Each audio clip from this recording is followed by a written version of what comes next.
Hello, everyone. My name is David Serna. I am from Cal, and I'm so excited to lead our workshop today. Everything you need to know about Zoom, best practices. I hope you had a very nice long weekend, and I'm so excited about this because I love Zoom. I've been using it for a long time, and I hope that you leave with a lot of good new tips and tricks that you can use in your own scenarios.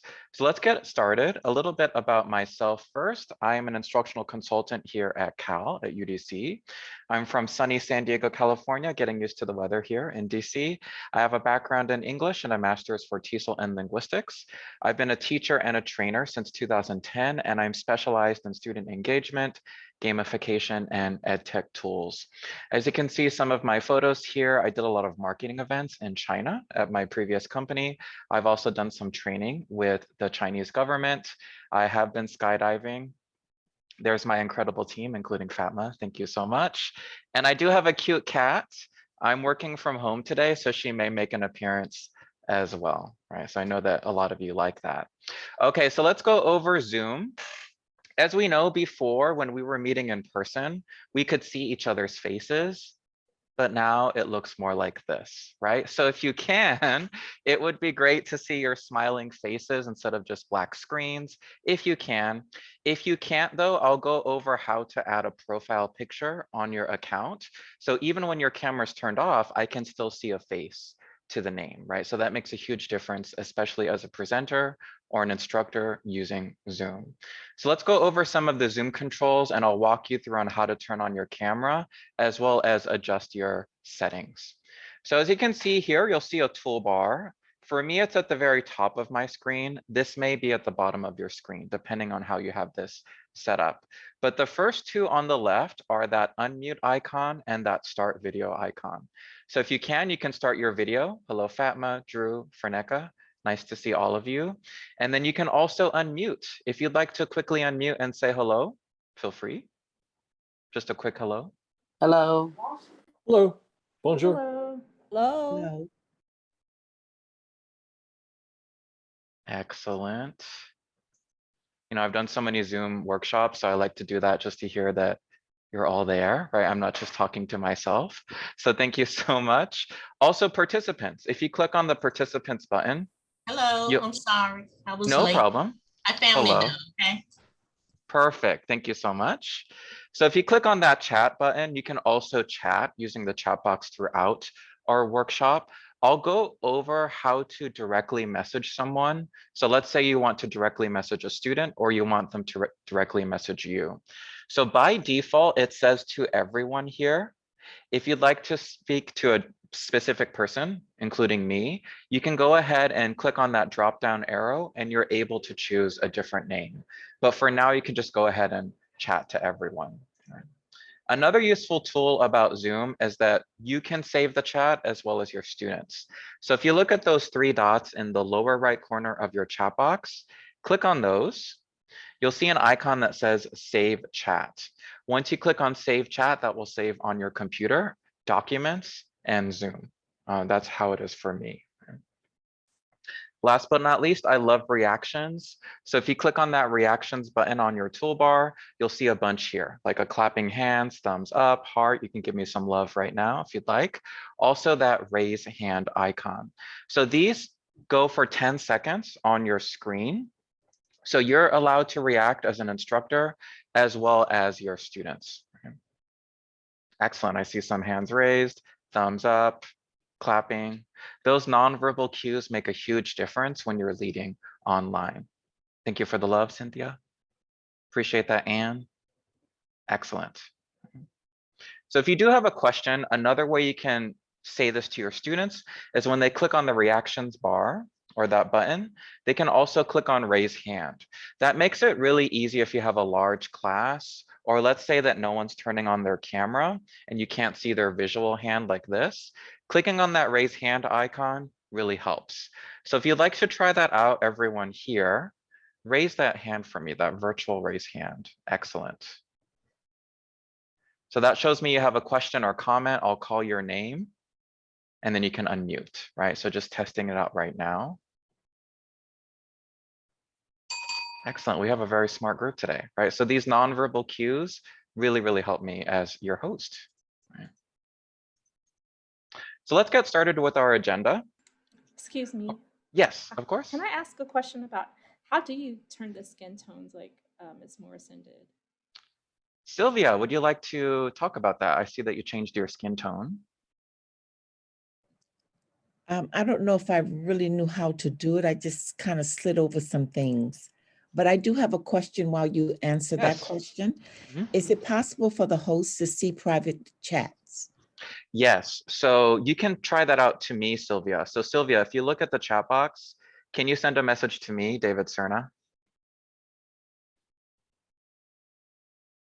And then I believe under reactions, you're able to choose the skin tone. Let me know, unmute if you figured that out, if you'd like to share. I don't see it, but I'll play around. Okay. Thank you. So Sylvia, I got your direct message, right? So if you want to directly message someone, say a student to an instructor or an instructor to a student, you can go ahead and use that drop-down menu in the chat box, right? Anne, do you want to share how you did that? See how you changed it? Yeah, let me see how I did it. I clicked on reactions and then I clicked on the 3 dots on the right. And then at the bottom right, it says skin tone. And I changed it. You got it. Perfect. That was nice walkthrough. Yeah, so under reactions, if you see those 3 dots in the lower right corner, it says skin tone, and you can go ahead and change that. Very nice. I appreciate that, Anne. Thank you. Thank you. You know, when I started out with Zoom a long time ago, we could only be yellow, right? So I appreciate that you can change your skin tone. Excellent. Elmara, did you have a question? David, Yes. how do you open your camera up?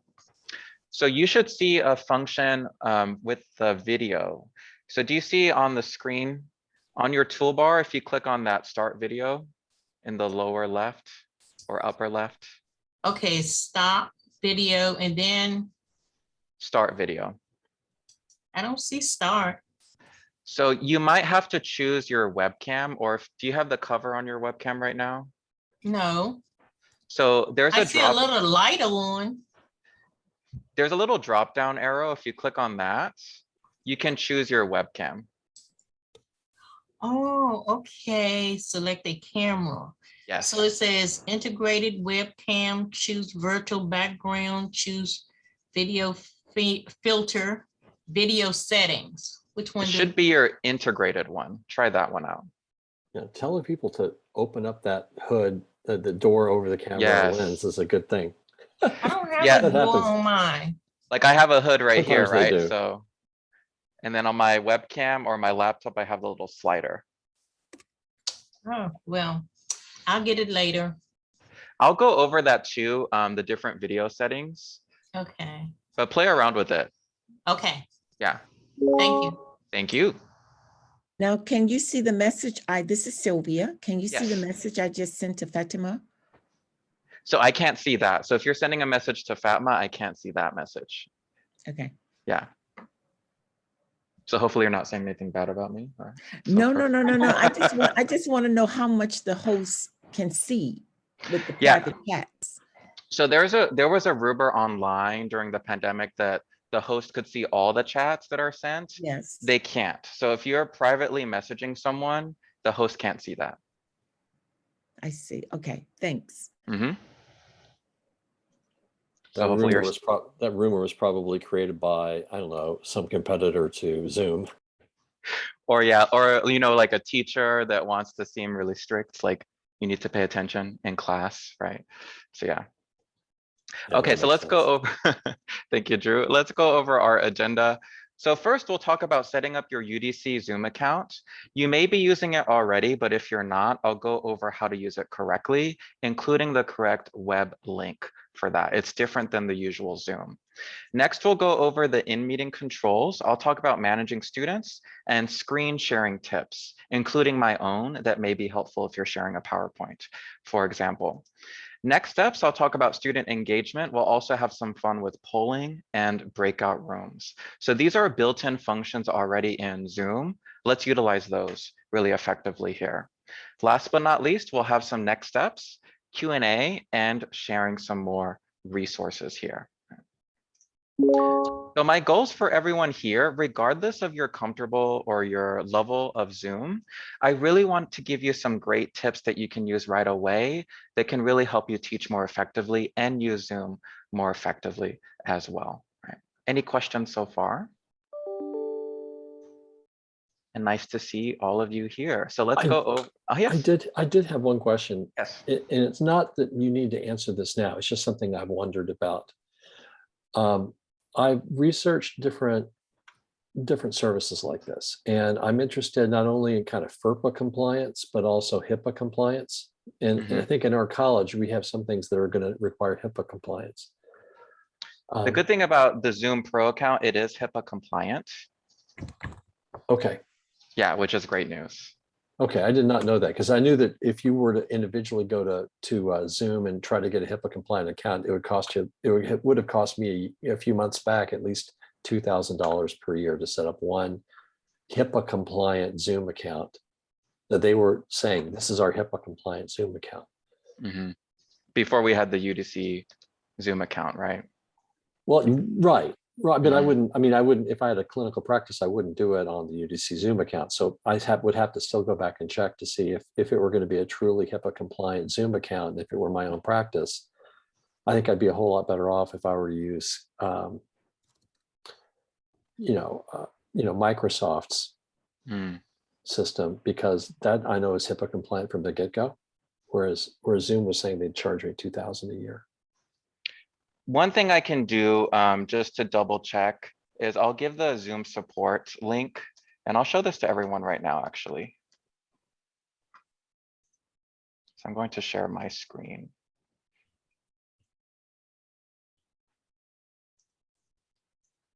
So here's what the Zoom support site looks like. And I recommend this already to several faculty.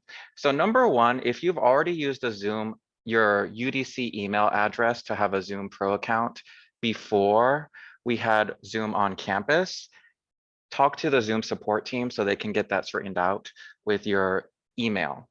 So for example, let's say my email last year during the pandemic, I made my own Zoom Pro account. I paid it with my own funds. If that happened to you before the integration with UDC and Zoom, talk to the support team. So the way that you do that is if you look at the link I sent in the chat box, there's a little chat icon in the lower right corner. If I click on that, it will be kind of an AI assistant, but you can get some live help. So what I can do is I can just type out live help or live chat, and then it'll connect me to a representative. So that's a way that you can get live help really instantly, things that I can't answer here. So definitely, Drew, if you want to check for HIPAA compliance, especially with your account, log in under your UDC EDU account with Zoom, and then talk to the live chat support here. Any questions about this, by the way? But yes, to talk to live support, just put live help in the chat box. It'll connect you there after the robot. Right? I wish everything was that easy, but yes, that's how it is with Zoom. Thank you. So going back to our presentation, let's just go over some setting up tips. So I have two screenshots here. Please put in the chat box, do I use number 1 or number 2 for my UDC account? So you can just type out 1 or 2, or if you're on camera, you can hold up your fingers.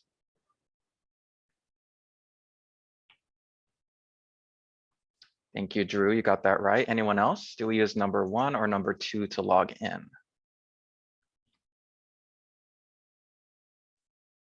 Thank you, Ferneka. Excellent. Number 1, so that is correct. So here's the address for number 1, and I'll put that in the chat box right now.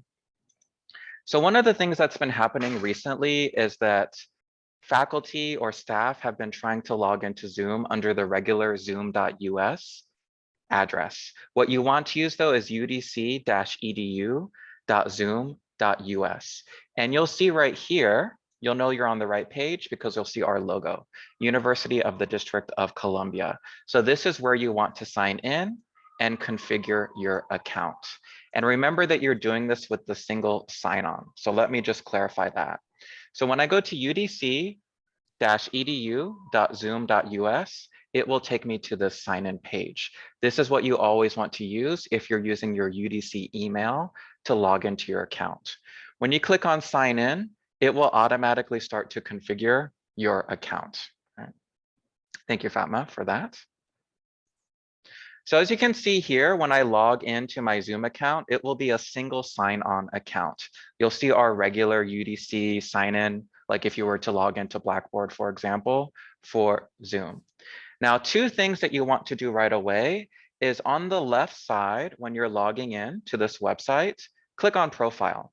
Number one thing you want to do first is add your profile picture. What that does is even when I turn off my camera, you'll see my picture here. So that puts a face to my name. If you have students that are a little bit shy, one of the tips I learned recently is they can create their own avatar or Bitmoji, and they can upload that instead, right? Instead of their actual picture. So this is a way, instead of seeing all those black screens or black mirrors, you can go ahead and put your own photo. So even if everyone's camera is off, I can still see what they look like. So this is a great tip to help with that visual cue. So you can do that right away. Once you click on this picture, you'll see a little pencil icon that will let you edit and upload your own photo, just like I did right here. Any questions so far about this? And you can also do that now if you'd like, or after the workshop is over. Right. Now, another thing is editing your display name and your pronouns. So this is a big issue right now is your pronouns. And for example, on WebEx, that's what we currently use. You can't modify this, right? It's just your regular display name, Serna David. That's how it is for me. One of the advantages with Zoom for both you as an instructor or as a student is that they can edit their pronouns or edit how they have their name displayed. So let me show you two ways to do this. If you're on the website itself, if you go to the very right side, click on that edit icon, and you're able to edit your display name. So the way that I did this is I put my first name and last name, C.A.L, and my pronouns, he and his.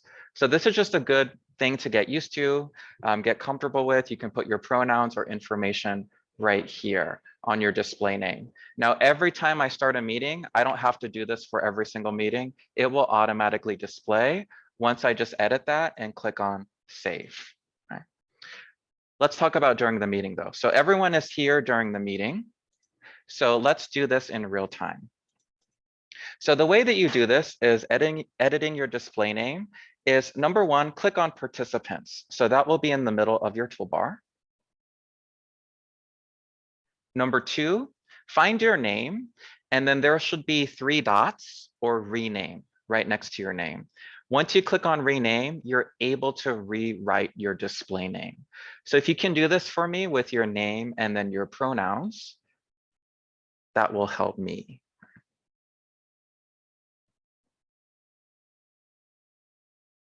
So this is how to do it in the meeting. You can also tell this to your students as well, right? Or anyone that you're meeting with.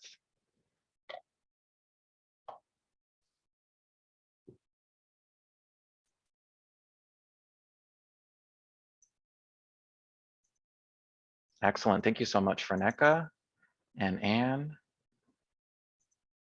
If you need any help, just unmute. I can help you through this again.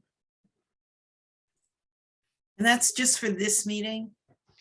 That's just for this meeting. So if you're actually in a meeting in real time, like now, you can change it. But what I recommend is under your profile settings on the Zoom website, change your display name there so you don't have to do it every single time. All right. Thank you, everyone. So this is something I noticed. I just came back from the OLC, or Online Learning Consortium conference last week. And this was something that everyone did on Zoom, changing their pronouns or putting their preferred pronouns on their display name. Right? Excellent. So I see most of you have done that already. Quick question, if that's Yes. okay. Mm-hmm. So like when I'm looking at you on my screen, I can't see, like, I see CA ... So what, is that something that's on yours, or if it's long, is there a way that I can see everything that you wrote, or, If you look on my video, it's not showing the whole thing. right? Okay, let me, Oh, actually, so if I pull open the participant Mm. piece wider, then I can see everything. Okay. yeah, it might just be, so I can actually shorten it. Let me just go ahead and shorten that right now. I'm okay. I was just curious if there's a situation where maybe you can't see, the next part to understand what their pronouns are. But if I can see it from the participants piece, then that makes sense. Yeah, that's a great question. So you might not be able to see the whole thing if it's too long on the actual display name for the video, but under participants, you can see the whole thing. Great question. Any other questions I can answer so far about this? Perfect. So remember that you're always signing in with a single sign-on or our UDC EDU account.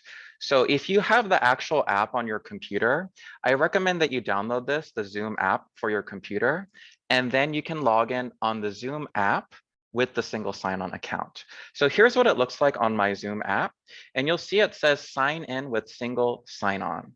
So if I just do my UDC email right here, as usual, it won't work. So what you want to do is click on this little button that says sign in with single sign-on. So if you have the app on your computer, like the desktop app or on your iPad, this is what you would click, sign in with single sign-on.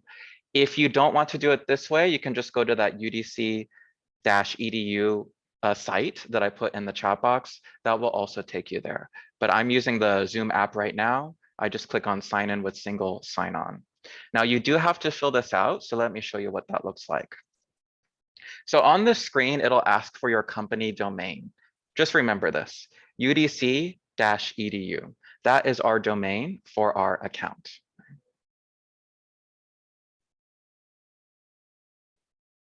Excellent. Any questions about this? One more thing you can do is if you're not sharing your computer with someone else, and this is say your work computer, you can do this keep me signed in right here. Just click on that in the lower left corner, and that'll just keep you signed in under your UDC account, right? So for example, I have a personal Zoom account that I use for my family. Once I sign out of this UDC one, I can log into my personal account on Zoom, right? That's not work related. Cynthia Davis. Hey David, Hello. I have multiple accounts, Mhm. and if I click this, would this affect my multiple accounts? Because I So it's have like, one, yeah, under a different, like under an association, I have a different account and I'm signed in with that. Would I have to log back out and then go back in every time on Zoom? Exactly. So for example, make sure that you're logged out if you're under the UDC one, for example, and then just log in as usual Okay, under your other account. okay, great. Great question. Any other questions I can answer about this? So one thing I do want to tell you is sometimes if you're using multiple Zoom accounts, it can get a little bit finicky. So if I look here, and I'm going to share my screen. So this is when I've logged into my UDC EDU account under that address I gave you earlier, that udc-edu.zoom.us. If I click on sign in, I'm signed in correctly, but just double check in the upper right corner. It says david.serna@udc.edu. If I want to sign out completely, I'll just click on sign out. And that'll sign me out of that single sign-on like this. Okay. Now, what I like to do is I just close it or refresh it, and then I can go to zoom.us. And then I can sign in under one of my other accounts, right? So I have a lot. So I can sign in under one of those, and then that will be separate from my UDC EDU account, right?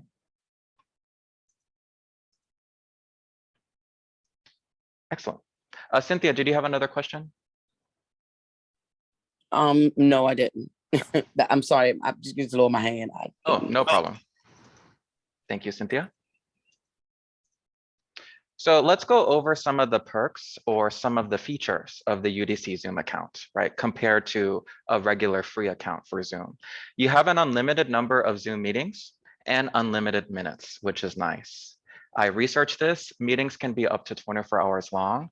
Please don't make a 24-hour meeting. Can you imagine that?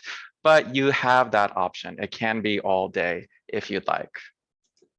You have up to 300 connected devices per meeting. So think of these as 300 individuals, or it can be 300 people on their computer, 300 people on their phone, etc. So you have a maximum of 300 people or 300 devices.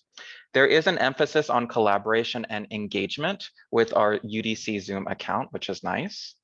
And you have a lot of in-meeting features, including chat, screen sharing, annotation, whiteboard, polling, breakout rooms, and recording. And I'll go over all of those today as well. And then this is a meeting that we are in now.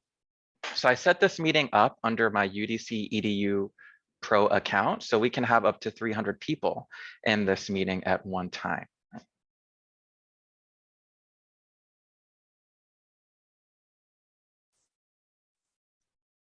So let's talk about testing your video in the meeting. So if you do go into a meeting, by default, it should use your regular webcam. It can be an integrated webcam or an external one like I'm using right now. So when you do enter the meeting, you can test this out before you even enter the meeting or during the meeting itself. So for example, under that stop video or start video, you'll see that up arrow or down arrow, depending on where your toolbar is. And then you can go to select the camera. So the camera that I selected is that HD Pro webcam C920. That's the one I'm using. That's the camera that I will select for using this in a Zoom presentation. You can also adjust lots of your settings under video settings. So let me actually show what that looks like. I'm going to stop my video.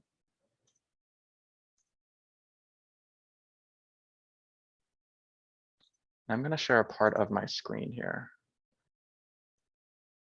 Give me a second.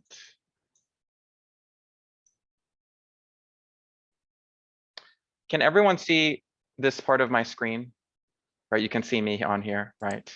Yes. Okay, so what I did is I chose my camera, which is the C922 Pro Stream. Now, this is under your video settings right here. And a couple of things you can do, you can change the ratio. I just leave it by default, original ratio and HD. Now, two things that I use all the time are touch up my appearance and adjust for low light, right? So if I turn it off, you can see it's a little bit dark on camera. So if I click on adjust for low light, I can move the slider up and down. I can also do auto. This can help you a lot if you're in a situation where you don't have ideal lighting. So I like to do manual for this. I'll put a little bit brighter. And you can see the difference. This is without, this is with. It's a dramatic difference on Zoom. I can also touch up my appearance. If I'm feeling a little bit tired, I can go ahead and click on that and I can move the slider up and down, right? So I can look angelic or I can look very tired. So that can really help. I use this all the time, I'll be honest. So those two video settings are right here under Zoom. So you can touch up your appearance and adjust for low light. Now, another thing you can do is if you click on background and filters right here, this is how you add a virtual background. Now, I don't have a typical green screen behind me, but Zoom does a really good job of offering a virtual background. So here are some of the standard ones, like here's San Francisco. So that's my virtual background right now, and it works pretty well. If you're in a similar situation where you want to cover up your background, you can also use blur. So that blurs my background. So for example, I did some interviews 2 weeks ago. So I just blurred my background or I put a virtual background there, right? Fatma, go ahead. So when I click on virtual background, I have only none and blur.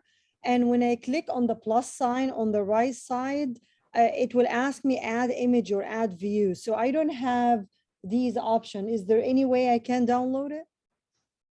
That's a great question. Those should be the default ones from Zoom, but you don't need to use those. So for example, I can add my own image. Let me go ahead and pick a picture. Let me find one. So is it something from the system admin that we can add it to everybody if they want to, or does everybody has the same issue like I have? So if you click on the virtual background, do you see whatever David has, or you have only none and blur like mine? I have only none and blur like yours. Okay, so something maybe we need to think about it, David, I do aside too. from system admin. Yeah, let's look into that. I'm so glad you brought that up. So right now, if you just have none and blur, you can also add your own images or video.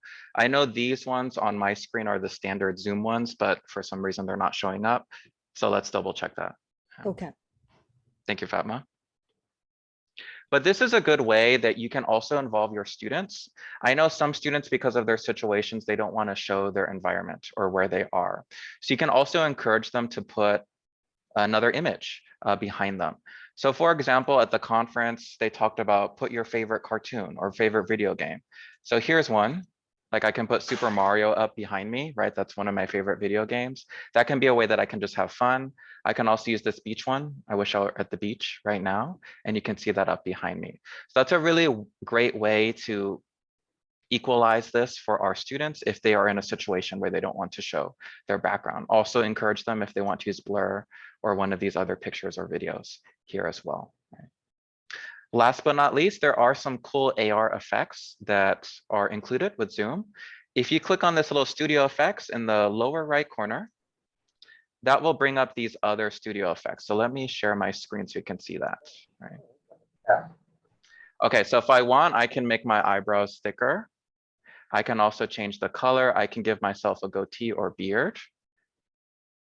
I can also wear lipstick if I want, right? So these are things that I can do if I'd like using these studio effects. I can save them.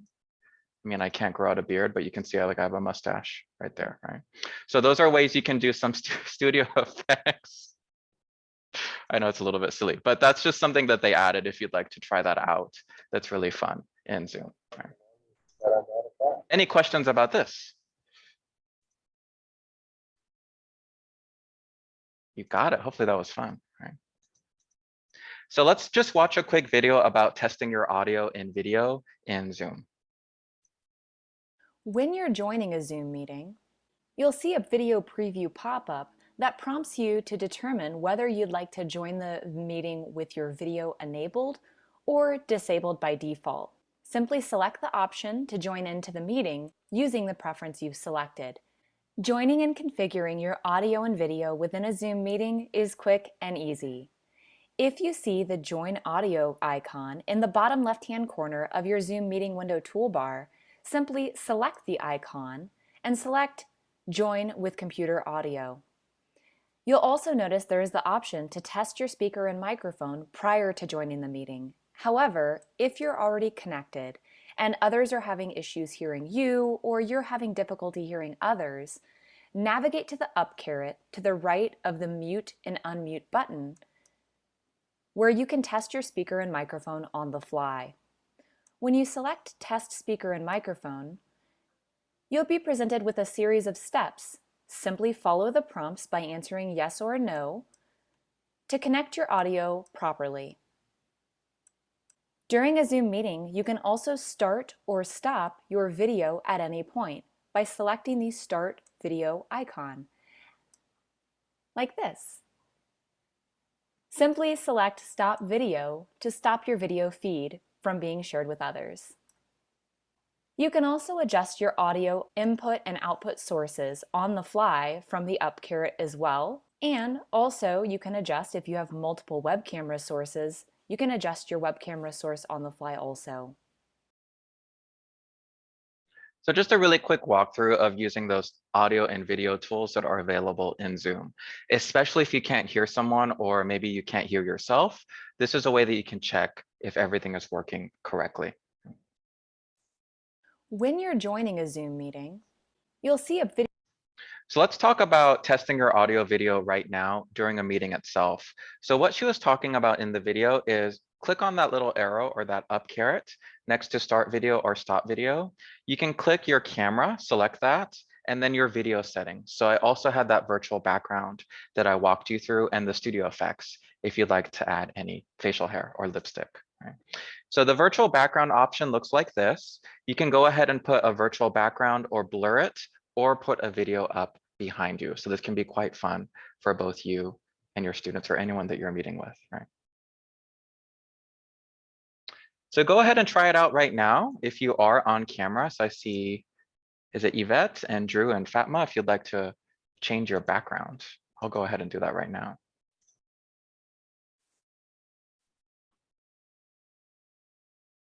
I'll do this one, I like it.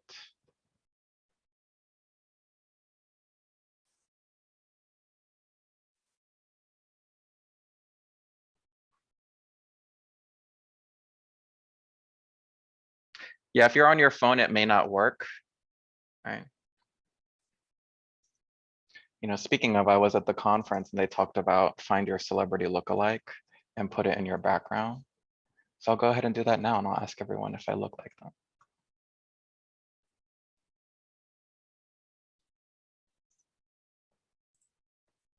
I apologize for not giving 100% attention. Did you talk about a video background? Yes, so the video background is also under the same. If you go to virtual backgrounds, you can Okay. upload a video. So let's say like it's a quick loop, let's say a beach video, you can put that in there and upload it and then use it if you'd like. Okay. Mhm. Thank you. Thank you, Anne. Okay, so I found my celebrity lookalike. I'm going to change my picture. And then let me know. Like this was an icebreaker.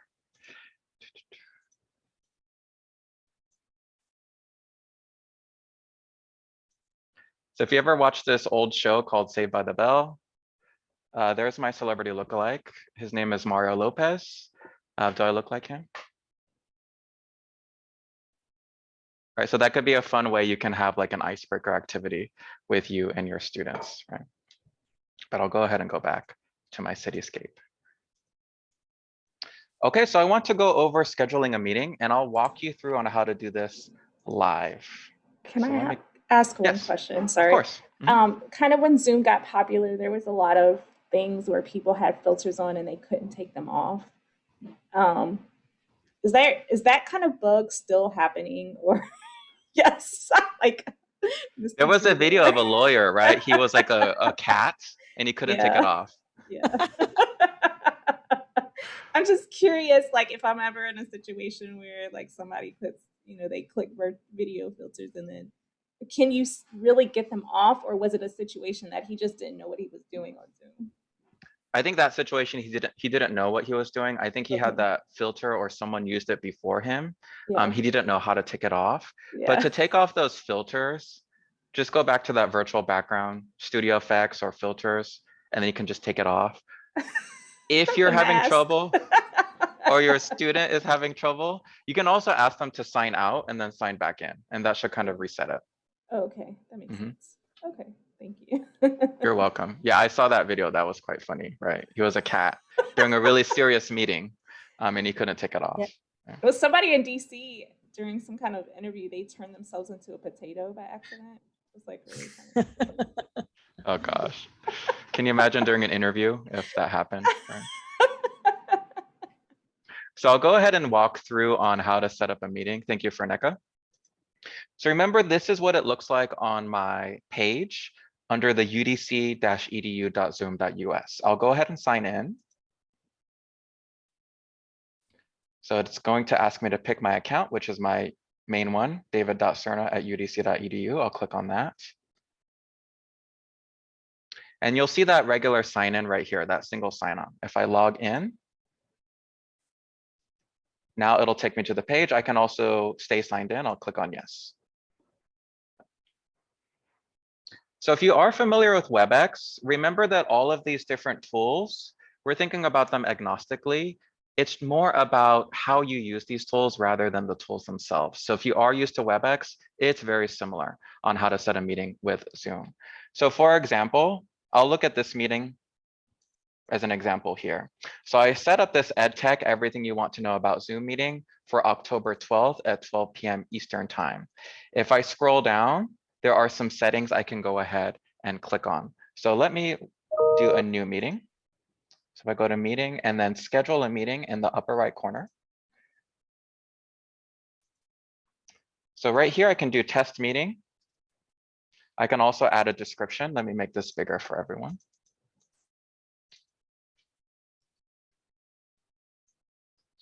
And I can do when and what time. So let me do this for tomorrow at 1 p.m. Duration can be 1 hour. It can be as little or as long as you would like. Right? I do get this question. What if you're in a 1 hour meeting and it goes over 1 hour? Does it stop automatically? No. As the host, you always have control over the length. So even this meeting is set for 1 hour, but if it goes to 1.5 hours, it'll still continue running until I click on end meeting. So don't worry about that. It just shows the length of time for anyone that is signing up. Cynthia. David, can you share your screen like larger? Because it's in the like a small window over here. Oh, I it don't is. know Okay. how to get it. There you go. Okay, I figured out. Did that work? Yeah, I had to click on it. Okay, perfect. Yeah, the view settings, right? So as you can see here, I can do recurring meeting. So if this was a meeting that was happening, let's say every week, let's say second semester when we're more fully integrated with Zoom, if you want to have a weekly meeting or weekly class time, you can click on recurring. Right? But think about that for the next semester, next year.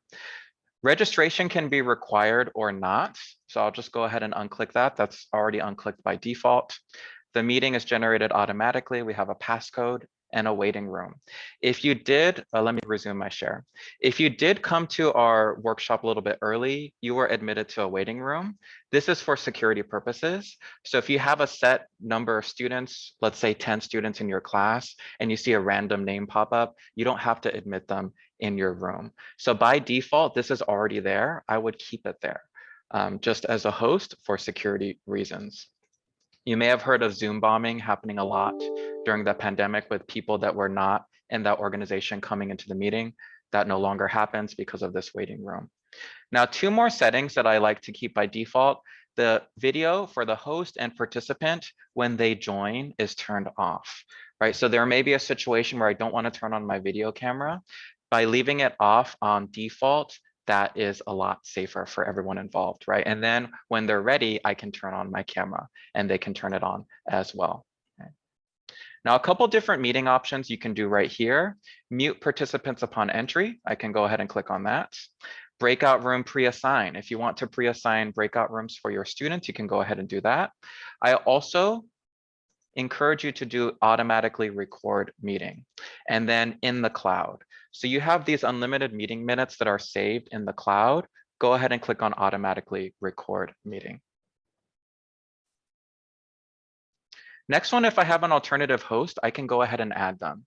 The good thing about this UDC account is anyone that has already authorized Zoom under their UDC email, they'll already be listed here as an address book. So if I type in Fatma, she's right here and she can be the alternative host, just like that. I don't even have to type in her email. It just shows up automatically. So this is a really nice resource for us with UDC. I can go ahead and click on save. And there you go. So this test meeting will go ahead and show up. And under my upcoming meetings, you'll see tomorrow is that test meeting. Once I click on start, it'll start that meeting for everyone here. Right, so it's really simple. If you have the Zoom account or Zoom application on your computer, you can also start it from the application or from here, which is the site. Any questions about this? Now, one more thing. Yes, I'm Go ahead. sorry, David. I had to find my mic. What is a breakout room? Great question. I'll talk about that in just a bit, and I'll also put you into a breakout room. Okay. Thank you. So right here, one more thing is the invite link. If I copy this invite or copy this invitation, this is the link to join the session. So for example, when you registered for this workshop, or if you saw it on the UDC Blackboard announcements, click on that link. That's the link that took you to this specific workshop. Right? So that's how you set up a workshop or a class on Zoom. Now let's jump into some of the settings on Zoom and some best practices here. So you can manage participants' audio and video as a host. So if you click on participants, and I'll do that right now, I can manage all of you and I can turn off your video, or I can mute you if you are speaking. So how you do this is, for example, I have Fatma here. So if I turn off her video, click on stop video, her video will stop. I can also request her to start the video, and she can start the video if she would like.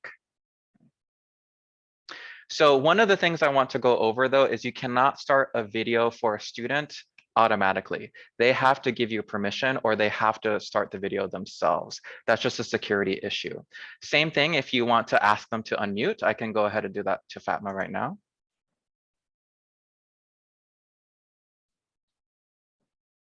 Hello there.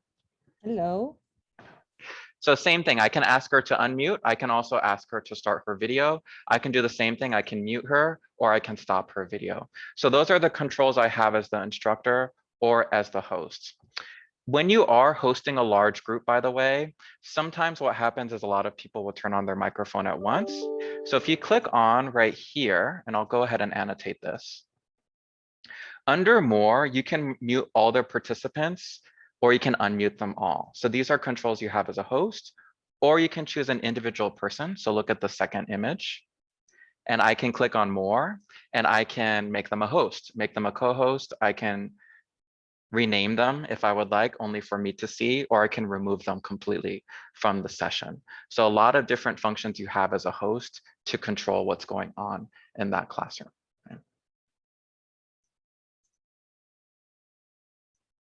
Chat. So sending chat messages, everyone is already put by default if you are using the chat box. But remember that if they click on that down arrow or down caret, they can choose a person to go ahead and chat with directly right there. Right. So you can try that out right now if you would like. You can send me a direct message or send a direct message to someone else. Right. And remember, if your students are sending messages to each other, you can't see those. Right.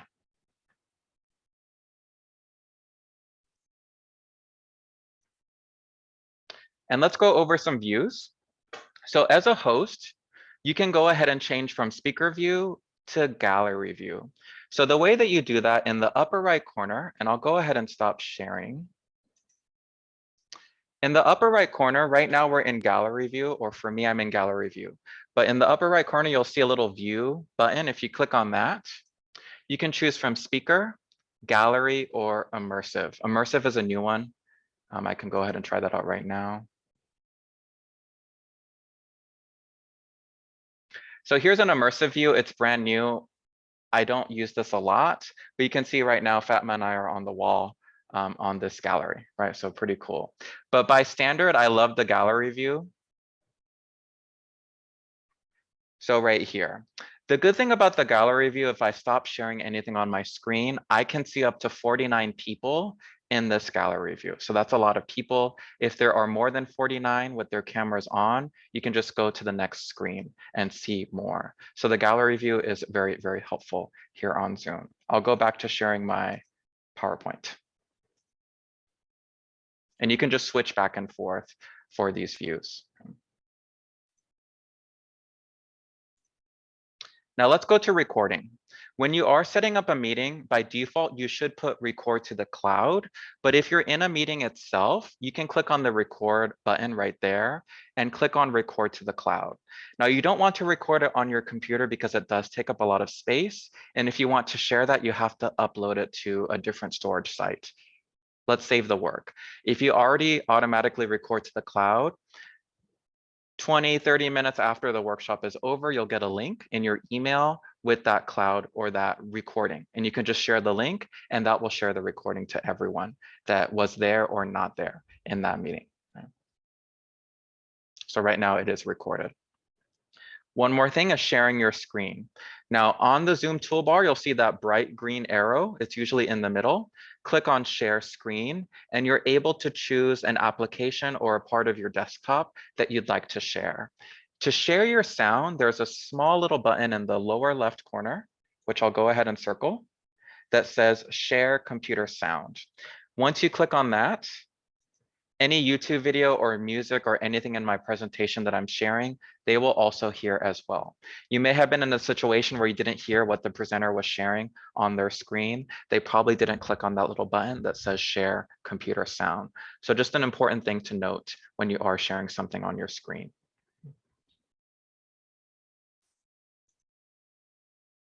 Any questions so far? Yes, Anne? Thank you. I was Mhm. looking for my raise hand button. No problem. What is this other checkbox next to share computer sound? Optimize screen share for video clip. What is that? Yeah, that's a great question. So for example, when I would use this one, so usually I don't have this box checked, optimize screen share for video clip, but let's say that you're showing just like a long video presentation or an MP4 or a video on your computer, then I would click on that, right? So that's a way that it optimizes the video so it looks a little bit better on the screen. Okay, just if it's a Thank you. large or long video. Yeah. clip. Yeah, for example, let's say I'm showing a 20-minute documentary on the Gettysburg. I can go ahead and click on that and they'll be able to see that. The reason why I don't usually click on that is if it takes more resources or bandwidth. So if I'm just showing a presentation like I am right now, I don't click on it. But if I'm showing a long video, I can go ahead and click on that for Okay, my all right. class. Thank you. Hi, Great question. David. Hello. I had a question. Oh, Mhm. sorry. Was someone before me? Oh, no problem. Oh, yeah. Sorry.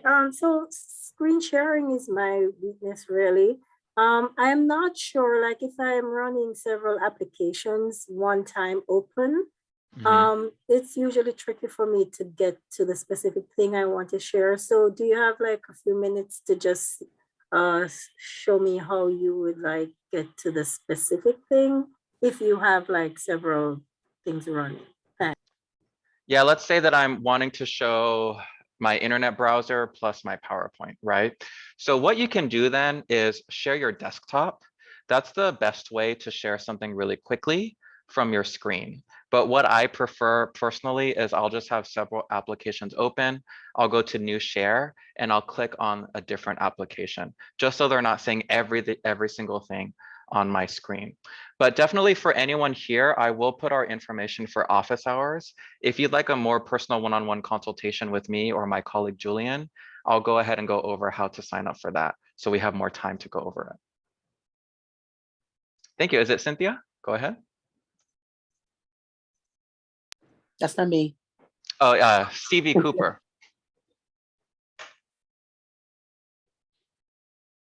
And just unmute. You can click on that microphone.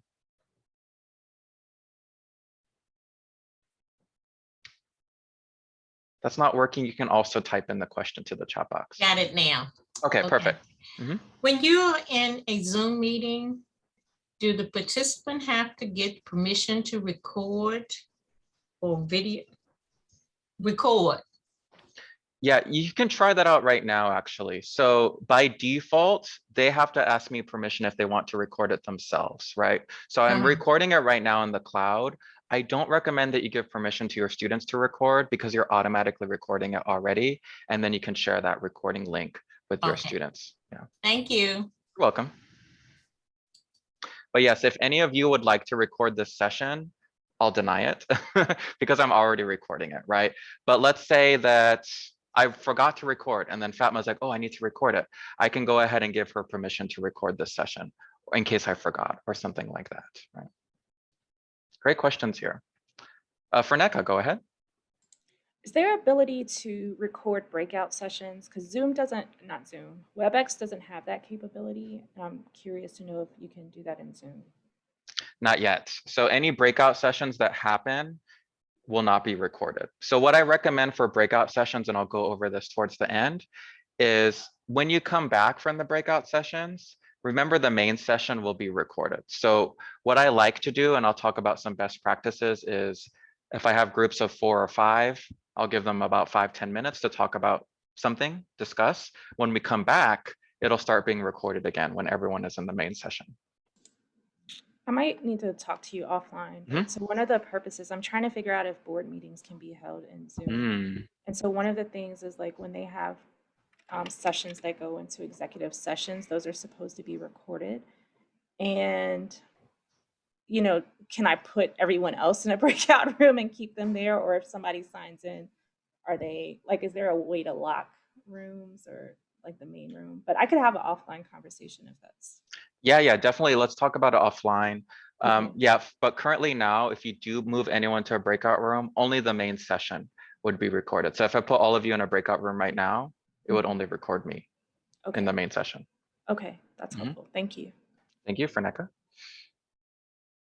Excellent questions here.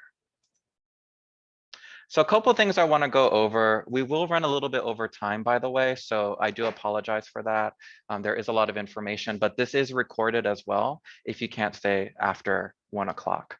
So let's move on to annotation because that's a big collaboration tool that you can use in Zoom. In this example, I have put a PDF up on my screen, which allows me to annotate that PDF, and the students can annotate it as well. So let's go over how to do that. So here's how to do it. If you're on Zoom right now, you will not probably see the annotate button or annotate tool. For me, it looks like a little pencil, but if you're not seeing this, go under view options. And under view options, if you click on that down arrow or down caret, you'll see a button that says annotate. When you click on annotate, let's use the stamp tool. So you'll see that toolbar where it says mouse, text, draw, stamp, arrow, eraser, format, etc. Click on stamp. And under the stamp tools, you'll see a couple buttons like an arrow, a check mark, an X, a heart, a star, and a question mark. Let's annotate something on screen right now. So let's look at this map, and I want you to annotate or check where you're from. So for example, I put a check mark, I'm from San Diego on the West Coast. You can go ahead and try to do this right now.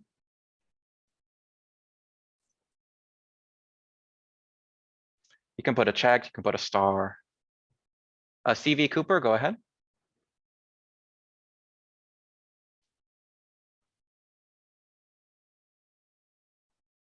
And remember, you can find the annotation tool under view options as a participant, and it says annotate.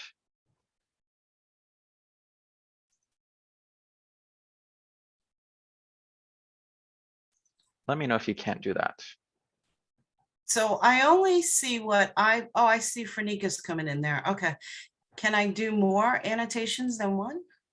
Yes, you can. If you're not seeing view options, check under more. Are there 3 dots at the end of your toolbar?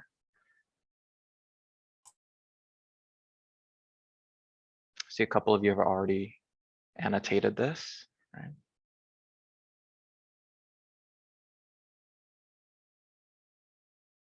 Excellent. Hawaii. So Anna's from Hawaii. How lucky. Oh no, I started putting places I want to go. Never mind. Okay, yeah, places you want to go, right? I wish I could go to Hawaii right now as well. Right? So think about the ways you can do this annotation activity with your students. So for example, if you're labeling parts of the body or you want them to find somewhere on a map or on a visual, this is a great way they can quickly annotate with the stamp tool. Of course, they can also draw, right? So I can circle right here. I can also type out where I'm from. So those are more annotation tools that you can use in addition to that stamp one. I find the stamp one is really easy though, if you want to quickly have them annotate. Fatma, go ahead. For some reason, I can't find any annotation on my screen. Am I doing something wrong? Let's see. Annotate. Do you have an option on your toolbar, like a 3 dots more? On my toolbar. Like at the very end? Mine was at the very top of the screen, view options. View options? View Oh, options and then options, annotate. okay. See that view options annotate? Oh, okay, I got it. Yep, thank you. Thank you. Yeah, I wish it was standard, because I know for some people they see the annotate pencil, but for some it's under view options. So just keep that in mind when you're explaining. So David, were you, okay, so I'm not able to see who put what where. Are you able to see that? Give me a second. When I put the error, I was able to put my name with the error, so it comes with the error. So I'm gonna add another error here. Okay. Yeah, let's try it then with the annotate with the arrow one. So if you go under stamp, you should see an arrow one. I'll go ahead and put that, or not that one. Where is it? Got it. Okay, so when you go under arrow, you'll be able to put an arrow and it'll say your name, right? Excellent. So I can see really like quickly as soon as someone puts an annotation who put it, but it won't stay there unless it's like the arrow. Okay. Yeah. Excellent.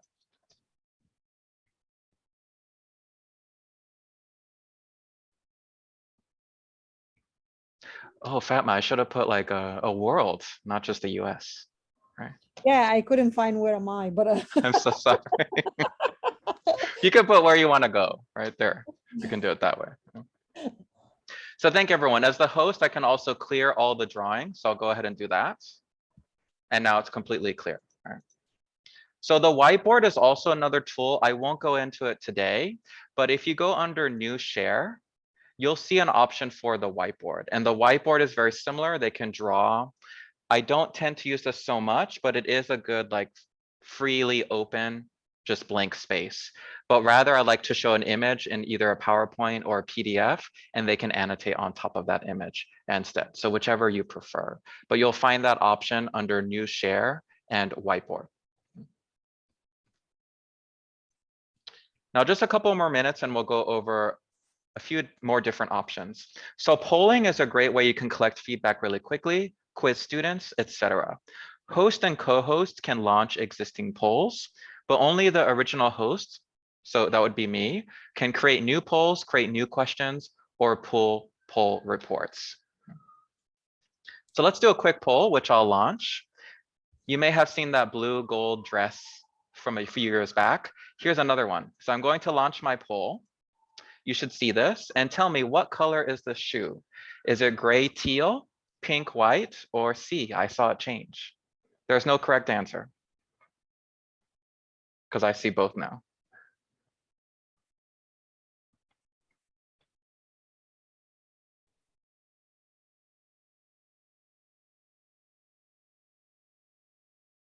Nobody says sees pink and white. Or a couple of you say, I saw it change. Yeah, I want to change my answer. How do I change it? You can't change it now, but yeah. But no wrong answers. I really see both. At first I saw gray teal, now I see pink and white. Right. Then if I concentrate, it changes. Right. So if I end the poll, I can also share the results. Right. So now everyone can see nobody saw pink and white, or one person say I saw it change. But this is a really fun poll that you can do right away in your class or in your session. Another cool thing about polls is you can launch an instant poll. So what I mean by that, and let me stop sharing.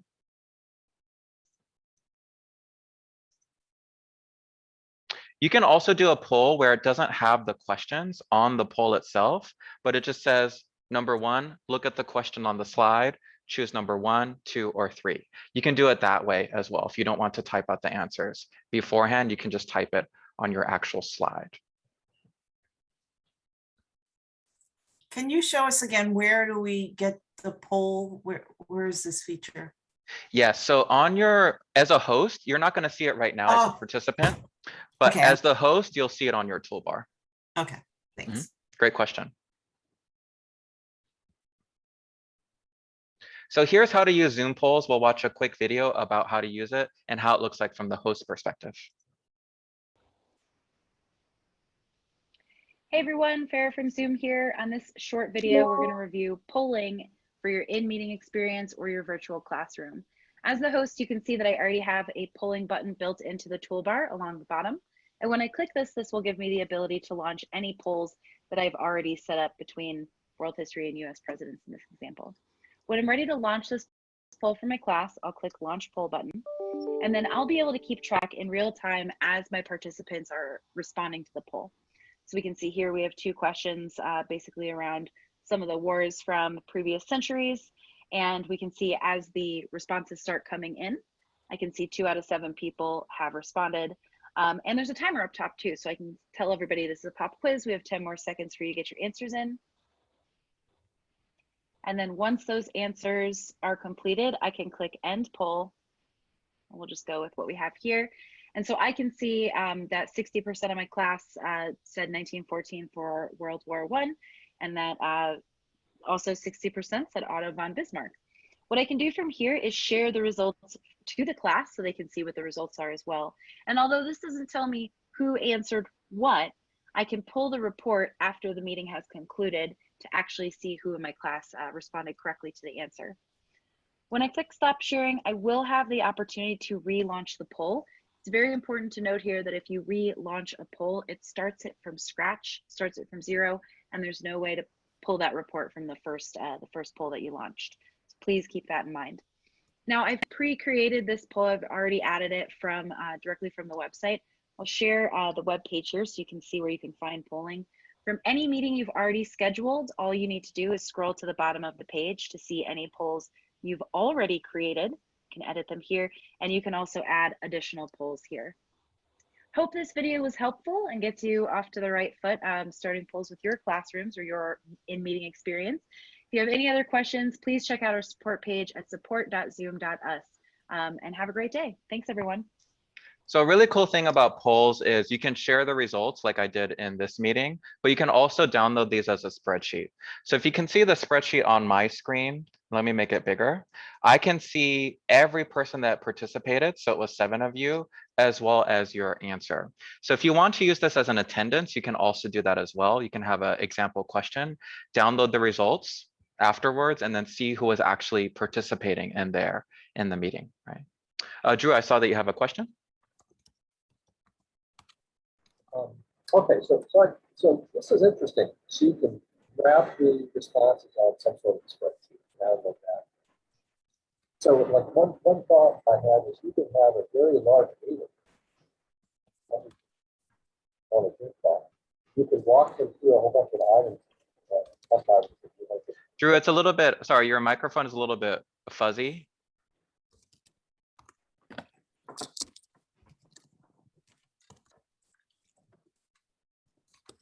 Sorry, it's my bad. Okay, perfect. That up. Yeah, sorry about that. So I was just thinking you could have a setup where you had maybe several hundred users on Zoom at once, up to 300. They could all be walking through a bunch of sample test items that you wanted to get feedback on, maybe in terms of fairness or characteristics of the test items, and you could have them all do one item at a time. Give their feedback. And that's something that normally would be really hard to organize. Really hard to get done. You can basically use it as a way to have a whole bunch of feedback from people on specific ratings or tasks, even apart from a class, right?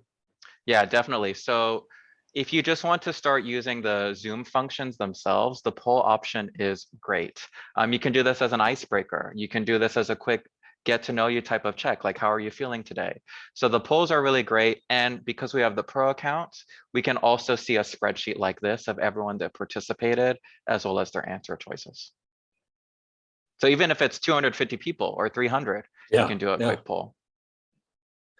Yeah, that's really interesting. And you could even, you could even have people go through and do like an interest inventory online, real time, having them respond to questions. And then you could you could sort through the data later and then analyze it and score it and then give them individualized feedback. Definitely. You could do test questions this way, right? Because you don't have to actually, you can share with the results as a group, but you don't have to. And I don't even have to share the results. I can just share kind of general feedback. I don't have to share the results to everyone here. That's interesting. Yeah. Okay. Interesting, because basically it makes the assessment much more part of the instruction. You wouldn't have to have a separate quiz later at all. You could just capture it all as you're going right through the class. Exactly. And you'll have it as a spreadsheet, which is nice. Yeah. Are you paying attention? Are you learning this as we go? Yep. It's right there. So interesting. You can do a quick comprehension check right in the middle of your class. Yeah. Yep. Interesting. Sorry to interrupt. Yeah. No. That's a good functionality right there. Great comments. Thank you, Drew. So just to conclude, lastly, and thank you so much for sticking with me throughout this, is the breakout room function. And I love this breakout room function because you're allowing your students or anyone in your workshop or webinar to go ahead and be in a smaller group to facilitate more discussion or more group work. So as the host, only the host has this feature. So as participants right now, you don't see this, only I can see it. But on my screen itself, if I go under more, just like in the screenshot, there's an option that says breakout rooms. Now for breakout rooms, you can automatically put people. So I'll just walk you through on how this. I have 3 people in my meeting. I can assign them into 2 rooms automatically. That means that the system will just automatically place them in smaller groups. Or you can manually do this. So let's say that I have a group of 5 people that are in group 1, and I can manually put them in group 1, group 2, group 3, etc. You can do this during the actual workshop or your class or beforehand under your settings. So I'll go ahead and do this right now, and I want to walk you through on how it looks like as a participant. And I'll just do a quick breakout room. So if you click on breakout room, or I click on breakout room, you will see as the participant a message on your screen. The host is inviting you to join a breakout room. Join breakout room, and that will put you into the breakout room automatically. So in your small breakout room, I'll give you 2 minutes to discuss this question. What are some best practices for breakout rooms? And then we'll come back and we'll discuss. We'll make it quick, 2 minutes. So I'll put you into smaller breakout rooms, and about 3 people each. And I'll see you in 2 minutes. Have fun.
Welcome back, everyone. I don't see any tears, so no crying or arguing. That's great. Okay, so what are some best practices for breakout rooms? Feel free to raise your hand or type in the chat box, Fatma. And just unmute yourself. So when we do breakout session, the recording go to the breakout session or just only in the main room? Only in the main room. So if you were to play this recording again, you'll only see me waiting Okay. for everyone. Yeah. So Thank if you're, Anne? I'm sorry. Oh, no problem. If you're having people go into breakout rooms and you want, 4 people in each room, but you have an odd number, what happens to that extra person? Do they remain in the main room, or how's that work? It'll do if there's an odd number, let's say 2 groups of 4 and then 1 group of 5. So you can do like groups of 4 to 5, for instance. So even the odd number person will be in one of the groups. You can also move them around. Okay. Thank you, Anne. Any best practices that we can share? So for example, Cynthia, I see your hand raised. Thank you. Oh, that was such a, one of the best practices that I find when I do the breakout rooms is that I encourage everyone to have a certain, I set the time limit saying that you have 2 or 3 minutes to express whatever you want to express based on that topic. And then I say, you have to be mindful of the environment that, you know, everybody needs a turn. So this time is only set for everybody to have their 3 minutes and then a few minutes to discuss. So I don't want one person to take over the meeting. And Cynthia, any tips on how many people max should be in a breakout room? I wouldn't really do 5 because sometimes it gets to be a little winded. I would keep it small, like either 3, 4 could be the maximum to me, because I find that if it's more than 4, they can easily go left and they'll be on different topics and not even answer the question that you need. I completely agree. Thank you, Cynthia. Fatma, anything to add? Yeah, we also talked that if the breakout room like more than 5 minutes or 6 minutes, sometimes it goes to 10 minutes or sometimes 15. So the faculty should drop in and tell them in 5 minutes, I will visit you, so they can keep the conversation going. Milestones. Yeah, definitely. I like that. And some other things I've done in the past is, let's say I have 2 or 3 questions on the slide. I'll just have them take a picture of the slide with their phone or quickly jot it down. So when they're in the breakout room, they can reference that, right, when they're talking to each other. So that's one of the best practices. Like Cynthia, I would say no more than 4 max. I would also keep it 5 minutes or less. Make it very simple. You can also have one person they can choose from their group to summarize main points. And then when we come back to the big session, they can present it, right? Fatma, go ahead. And just unmute. Unmuting myself. So it's a question, really. It's not, I know in WebEx, you can push some question to the breakout rooms. Is this the same for Zoom? So glad you mentioned that. So was everyone able to see my message that I broadcasted in the chat box?